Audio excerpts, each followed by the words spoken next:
Hey guys, this Khushboo. Hi, this is Javed. क्या आपको पता है ट्विटर ने फिर क्या राड़ा क्रिएट किया है? क्या आपको एसएस राजामौली की आरआर मूवी की लेटेस्ट अपडेट पता है? क्या आपको पता है ऑस्ट्रेलिया में फिर लॉकडाउन लग गया है? क्या आपको पता है गुजरात का एक ऐसा डिस्ट्रिक्ट है जहां पर सेल्फी लेना एक क्रिमिनल ऑफेंस है? नहीं, शॉर्ट लाइनों को सुन के ना हुए कंफ्यूज। हम आपको बताएंगे full news. So welcome back with another episode of top trending news of the day from team APN internet. तो जावेद, शुरू करते हैं सबसे पहले ट्विटर से। ट्विटर ने एक बार फिर वो मनमानी की है जो उन्हें नहीं करनी चाहिए थी। उन्होंने फिर जम्मू कश्मीर और लद्दाख को इंडिया का सेपरेट कंट्री बताया है, यानी कि उन्होंने अपने वेबसाइट पे एक मैप शेयर किया है। उस मैप में उन्होंने लद्दाख को चाइना का हिस्सा बताया। हाँ, इस तरीके के कुछ फोटोज और वीडियो भी वायरल हो रहे हैं। बिल्कुल। और उन्होंने जम्मू एंड कश्मीर को इंडिया से अलग देश बता दिया है। ये पहली बार नहीं है जब ट्विटर ने इस तरह की हरकत की है। इसके पहले भी वो जम्मू एंड कश्मीर को एक अलग कंट्री बता चुके हैं। खबर के बाहर आते ही ट्विटर के एमडी मनीष माहेश्वरी के ऊपर एफआईआर दर्ज कर ली गई है। दूसरी खबर ट्विटर से ही रिलेटेड है। एक मूवी का आपने नाम सुना होगा जो बहुत बहुत पहले से बन रही है, जिसका नाम है RRR। तो इस मूवी के बारे में रामचरण तेजा और जूनियर एनटीआर की ये मूवी है। इस मूवी के बारे में अभी एक लेटेस्ट अपडेट आई है कि इस मूवी की शूटिंग कंप्लीट हो चुकी है एक्सेप्ट 2 सॉन्ग्स। अभी इस मूवी के 2 सॉन्ग्स रह गए हैं, बाकी पूरी मूवी कंप्लीट हो चुकी है। और ये मूवी शेड्यूल थी अक्टूबर में, लेकिन अभी ये मूवी आपको नेक्स्ट ईयर इस बड़ी स्क्रीन पे देखने को मिलेगी। और ये एक बहुत बड़ा प्रोजेक्ट है एसएस राजामौली का। और इसकी खास बात ये है कि साउथ इंडियन स्टार्स के साथ साथ आलिया भट्ट और अजय देवगन जैसे बड़े एक्टर भी आपको पर्दे पर देखने को मिलेंगे। तो जाहिर सी बात है, अगर आप आलिया भट्ट और अजय देवगन के फैन हैं तो आपको RRR फिल्म की ज़रूर डेट का इंतज़ार ज़रूर होगा। तो इंतज़ार कीजिए, जैसे डेट डिक्लेयर हो जाएगी हम आपके पास ज़रूर उस खबर को पहुंचाएंगे। अब अगली खबर ऑस्ट्रेलिया से। इंडिया में कोरोना के केसेस कम हो रहे हैं, लेकिन इसका उल्टा ऑस्ट्रेलिया में वहाँ पे केसेस बढ़ रहे हैं। केसेस बढ़ने की वजह से ऑस्ट्रेलिया के ब्रिस्बेन में लॉकडाउन लगा दिया गया है। वहाँ की गवर्नमेंट का कहना है कि केसेस एक बार फिर अपनी पीक पे पहुंच रहे हैं। इसे कम करने के लिए हम यहाँ पे लॉकडाउन लगा रहे हैं। कोविड से रिलेटेड एक और खबर है जो नीति आयोग के मेंबर हैं बीके पॉल। उन्होंने अभी ये कहा है कि जो डेल्टा प्लस वेरिएंट है, इसके बारे में एक अफवाह बहुत ज़्यादा घूम रही है कि डेल्टा प्लस वेरिएंट जो है उसमें आपकी जो वैक्सीन है वो काम नहीं करेगी, उसकी इफिकेसी और उसकी क्षमता कम हो जाएगी। लेकिन उन्होंने इन सारी रिपोर्ट को खारिज करते हुए कहा है कि ऐसा कुछ भी नहीं है, कोई ऐसा डेटा नहीं मिलता है जो ये बताता हो कि वैक्सीन की क्षमता कम हो रही है डेल्टा प्लस वेरिएंट में। और साथ ही बहुत सारी रूल्स भी बताए हैं कि जब थर्ड वेव आएगी आपको थर्ड वेव से पहले क्या क्या करना होगा और क्यों थर्ड वेव आएगी। तो इस तरह की अगर आप अफवाहें आपके पास आ रही हैं तो उन पे यकीन ना कीजिए, क्योंकि हर एक अफवाह की खंडन हमारी सरकार करने में जुटी हुई है। चाहे आप ट्विटर पे चले जाइए या गवर्नमेंट वेबसाइट पे चले जाइए, आपको पूरी जानकारी मिल जाएगी जी। और वैक्सीन से रिलेटेड जितने भी सवाल हो आपके, आप यूट्यूब पे जाकर वहाँ देख सकते हैं, चेक कर सकते हैं। यूट्यूब पे आजकल एक ऐड भी आ रहा है, वहाँ पर जाके किसी भी तरीके के अगर र्यूमर्स है, कोई सवाल है, तो आप वहाँ जाकर देख सकते हैं और एक्सपर्ट की सलाह ले सकते हैं। बिल्कुल, तो ये आपके लिए बेहतर ऑप्शन है। तो अब अगली बात है जापान से। हम सबको पता है इंडिया में लेबर लॉ को खत्म करने की तैयारी हो रही है। 8 आवर्स हमारी शिफ्ट को 12 आवर्स में कन्वर्ट करने की गवर्नमेंट कोशिश कर रही है। बिल्कुल। लेकिन इसका उल्टा जापान में हो रहा है। जापान में पहले वर्किंग आवर्स 5 डेज थे, वर्किंग डेज यानी कि 5 डेज थे। काम करते थे। हाँ, सिर्फ वो 5 डेज ही काम करते थे। लेकिन अब वहाँ की गवर्नमेंट ने बोला है वो सिर्फ 4 डेज काम करेंगे, बाकी के दिन वो आराम करेंगे। वाह, व्हाट अ नाइस अपॉर्चुनिटी। बिल्कुल। तो वहाँ की गवर्नमेंट का कहना है कि बहुत ज़्यादा काम करने की वजह से वहाँ पे सुसाइड केसेस बढ़ रहे थे, इसकी वजह से उन्हें थोड़ा सा मेंटली रिलैक्स दिया गया है। एक खबर बहुत ज़रूरी है आपको बताना जो एप्पल से रिलेटेड है।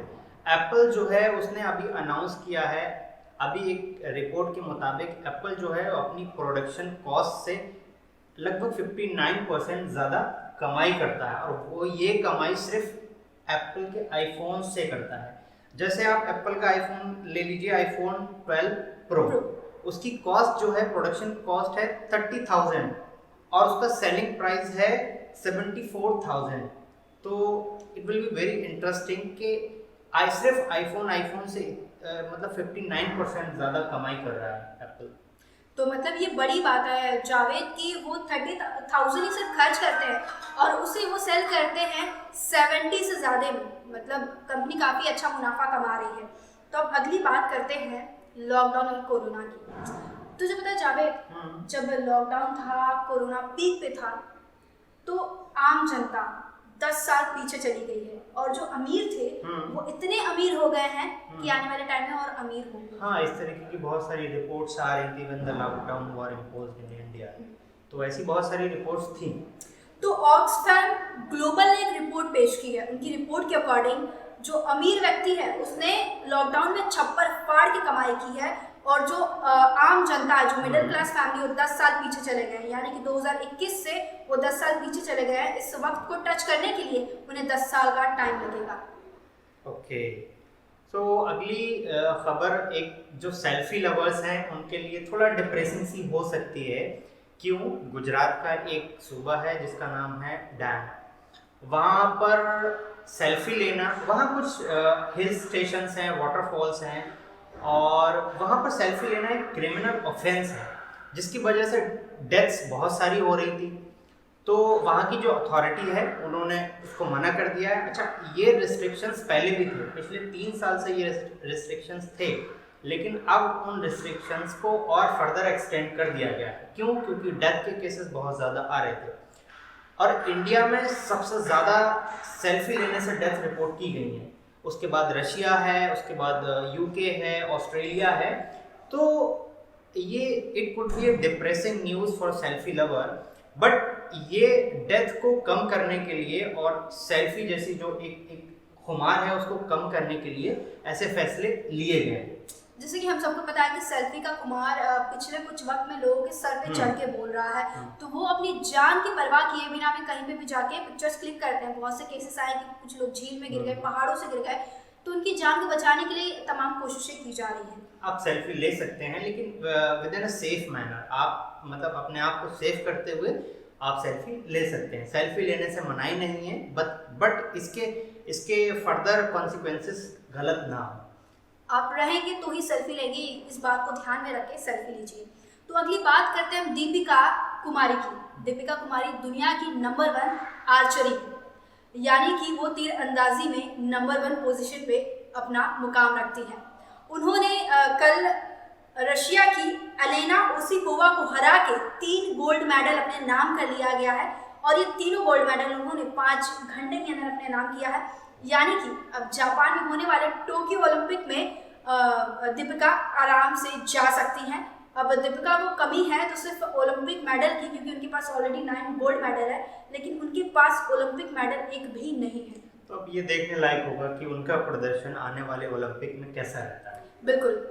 अगली खबर है, एक लैंड रोवर ने अपनी एक एसयूवी लॉन्च की है जिसका नाम है रेंज रोवर स्पोर्ट SVR, जिसका प्राइस है 2.19 करोड़। और इसके कुछ स्पेसिफिकेशंस के बारे में अगर हम बात करें तो ये 5 लीटर सुपर चार्ज में आती है। उसके अलावा 423 किलोवाट पावर है, और 700 नैनोमीटर का टॉर्क जनरेटर है, और 4.5 सेकेंड में 0 से 100 किलोमीटर तक ये ट्रैवल कर सकती है। और इससे पहले भी बहुत सारी एसयूवी की गाड़ियाँ आई हैं, लेकिन इस गाड़ी के बारे में जो कल ही अनाउंसमेंट हुआ है, आप देखने लायक होगा कि इसका कैसा रिस्पांस जाता है व्यूअर्स के पास। बिल्कुल। तो आज की खबरें हमारी यहीं पे समाप्त होती हैं। टॉप ट्रेंडिंग न्यूज़ हमने आपको बता दी है। अगर आपको कोई PR रिलेटेड क्वेरीज है तो please feel free to write on @apnlive.com। अगर आपको वीडियो अच्छी लगी हो तो like, share and subscribe the APN channel. तो अगर आपको लगता है कि आप हमें कुछ सजेस्ट करना चाहते हैं, प्लीज़ कमेंट सेक्शन में ज़रूर बताएं। तब तक के लिए ध्यान रखें।